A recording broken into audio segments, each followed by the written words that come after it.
প্রতিষ্ঠাতা শহীদ রাষ্ট্রপতি জিয়াউর রহমানকে আমরা আজকে স্মরণ করছি। আমরা স্মরণ করছি যারা এই দলের প্রতিষ্ঠা লগ্ন থেকে জীবন দিয়ে গিয়েছে, তাদেরকে স্মরণ করছি। আজকে ছাত্র দলের জন্মদিন। এই জন্মদিন অনেক কথা বলার ছিল, ঘন্টার পর ঘন্টা, দিনের পর দিন বললো শেষ হবে না, কিন্তু আমি সেই মেসেজে যাব না।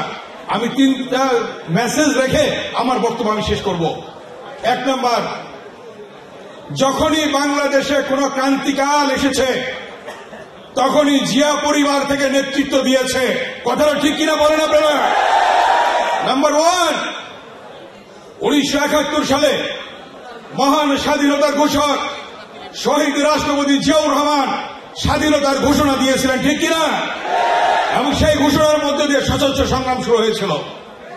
এরপরে যখন গণতন্ত্রকে ভুলুণ্ঠিত করে স্বৈরাচারের সাথে ক্ষমতা দখল করে, তখন দেশনেত্রী বেগম খালেদা জিয়ার নেতৃত্বে, আপসীর নেতৃত্বে বাংলাদেশে গণতন্ত্র ফিরে এসেছিল, ঠিক কিনা? আরেকটি ক্রান্তিকাল, আমি যদি সেই কথাটি বলতে চাই, অনেকেই জানেন না।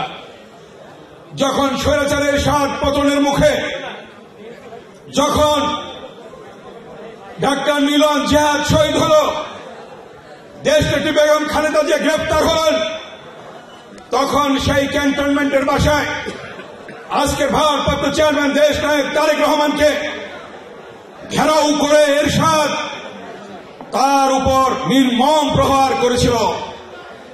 আমরা সেদিন প্রেস ক্লাবের সামনে, সেদিন সর্বদলীয় পেশাজীবীদের নিয়ে 90-এর সর্বশেষ সর্বদলীয় ছাত্রকের মিটিং করছিলাম। সেই মিটিং এর মধ্যে লুৎফর রহমান বেনু 11টি ছবি এনে আমার কাছে দিলেন। আমি সেই মিটিং এ সভাপতিত্ব করছিলাম প্রেস ক্লাবের সামনে, হাজার হাজার ছাত্র জনতা।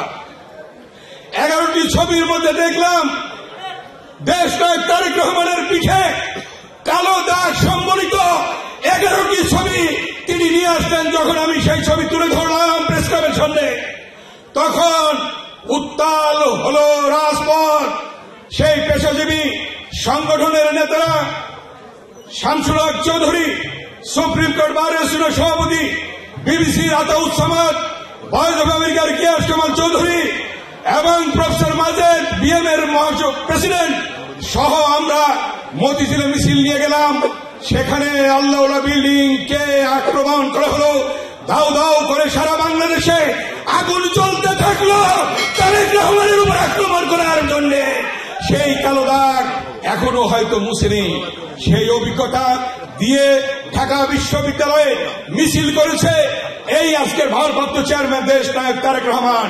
আপনারা এই খবর অনেকেই জানেন না। দেশনেত্রী বেগম খালেদা জিয়ার মেসেজ চিরকুটের মাধ্যমে আনুষঙ্গিক সবকিছু ঢাকা বিশ্ববিদ্যালয়ে এসে সেই জসীমউদ্দিন হলে আমাদের হাতে তুলে ধরেছে। এই করতে হবে, এই দেশনেত্রী বেগম খালেদা জিয়ার নির্দেশনা। এই কথা অনেকেই জানেন না।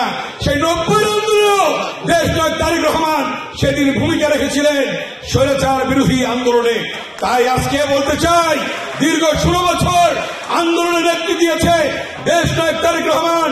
ইলিয়াস আলীকে হারিয়েছি, সুমনকে হারিয়েছি, সুমনের বোন তুলি এখানে উপস্থিত আছে।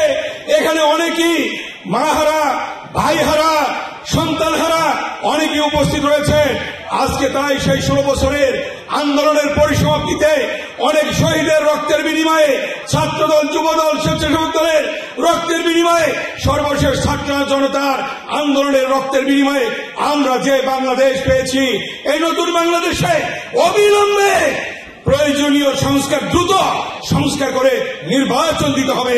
সেই নির্বাচনে আল্লাহর রহমতে বিএনপি ক্ষমতায় আসবে ইনশাআল্লাহ।